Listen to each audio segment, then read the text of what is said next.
So one of the things about hunting in June, just as we're approaching the summer solstice, is that you've got to get up cripplingly early. We were up at about just gone 3 o'clock to be on the ground here. An hour later, sunrise is just starting to get light. In reality, at probably about 10 to 4 this time of year. For that reason, I have to be honest, I'm a bit more of an evening stalker than I am a morning stalker, as you might imagine, really. But it's great. The mornings are absolutely fabulous, and it's a good opportunity to catch the deer out, because there's usually a good 2 or 3 hours before you get Joe Public starting to walk the footpaths and spoiling your hunting for you. So it's a good opportunity to get out and about while, basically to have the place to yourself. So first thing in the morning, my best tactic is to cover as much ground as possible, because we're going to have a good look around, scan the fields, and hopefully find something out in the open, rather than just committing to one particular area.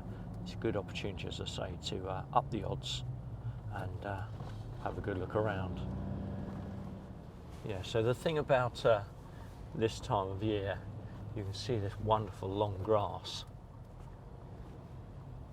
and it emboldens the deer. They wander out, especially the roe. They'll walk out into the long grass, and it'll be virtually their head height, and so they think that they can't be seen, and very often the first thing you see is a little pair of ears or a pair of antlers just sticking out above the grass. That's usually all that you've got to go on. These fields here have just been cut. But, there's a patch up here I want to get to first, where I think we'll have most of our luck.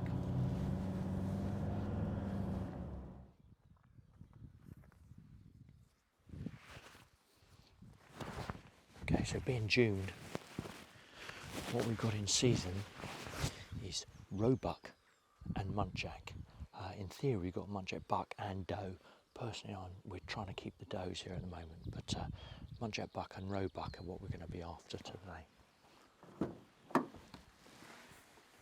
So no matter how much of a rush you're in, you're never in too much of a rush to do your safety checks.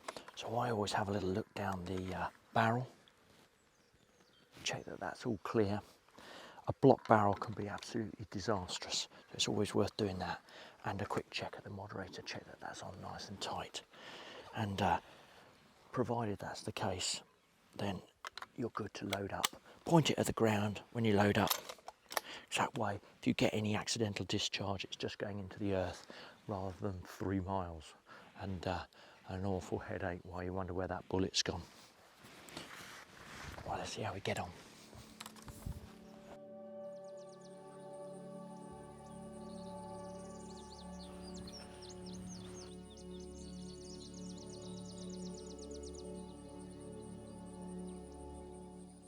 I've become somewhat addicted to the venison tartare that we filmed in our recent venison masterclass, and with friends visiting us next weekend, it's the perfect summer starter. With that in mind, it's a little cull buck that I'm after.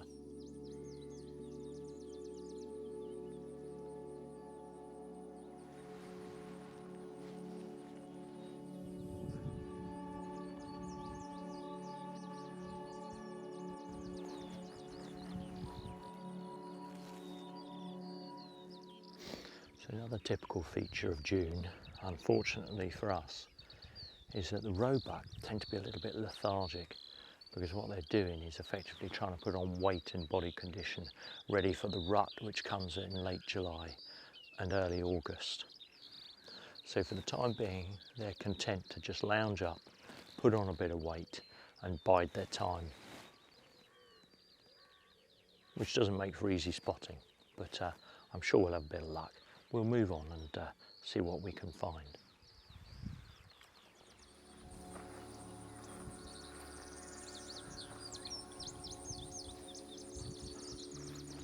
No, nothing. Unbelievable.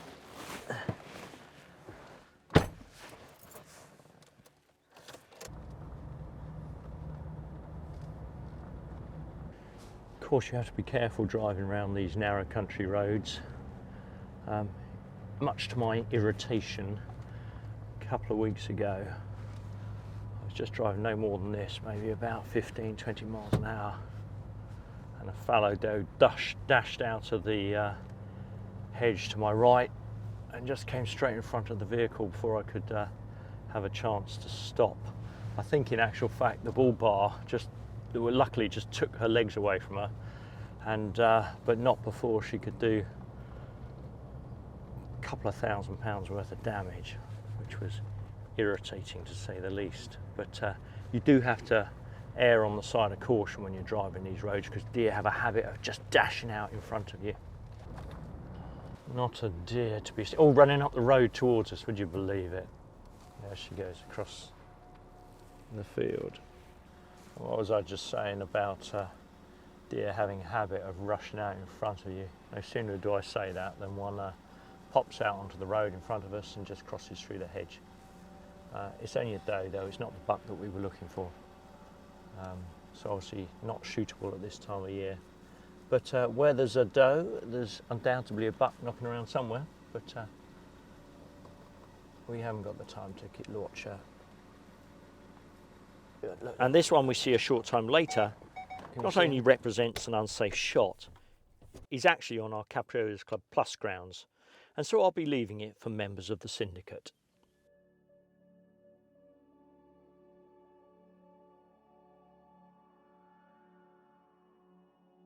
With no luck in the open fields, we retire to a high seat.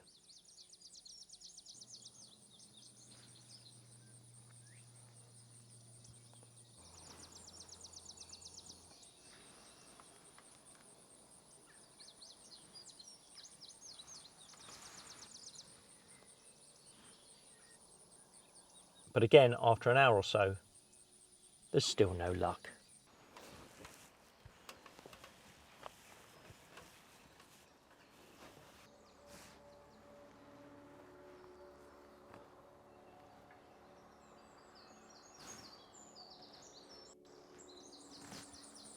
Finally, a roebuck, and he's a beauty.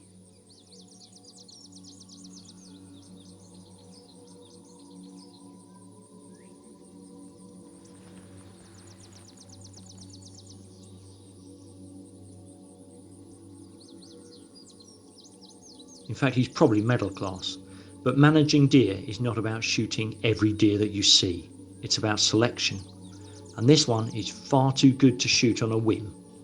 So I let him go on his way.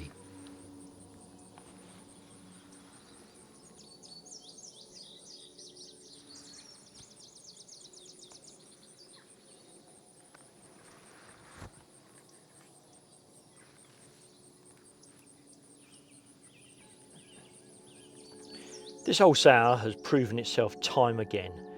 In fact, I bought it second hand over 15 years ago, and it's still my most accurate rifle.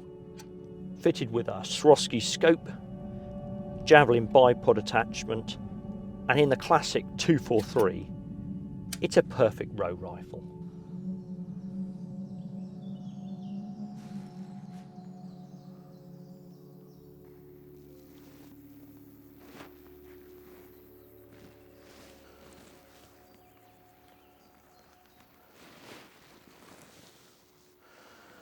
Of course, a feature of this time of year is this long grass, which at the height of the summer can come up to almost waist height. And whilst that's great because it means the roe will come out into the fields thinking that they're safe, the downside is that it makes you very prone to ticks. And quite honestly, I probably suspect at this time of year I might get bitten maybe as frequently as once a week, but it's important to monitor any tick bites and check that they don't develop into Lyme disease, and of course do everything that you can to avoid getting bitten in the first place. But I'm sorry to say it is just one of the hazards of the job for me.